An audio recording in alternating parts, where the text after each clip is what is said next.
Hey everyone, in this video I'm going to show you how to deploy a Django project on Netlify.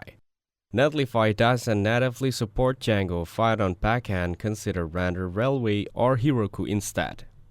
For static front ends, e.g. Django, REST plus React, build the front end and deploy it to Netlify. Then, use npm run build or equivalent to generate static files, e.g. build or dist. Now, connect Netlify to your GitHub or GitLab repo containing the front-end files. Set the build command e.g. npm run build and publish directory e.g. build. For the Django backend, deploy it separately e.g. render and connect via API endpoints. Here, configure cores in Django-cores-headers to allow Netlify front-end requests.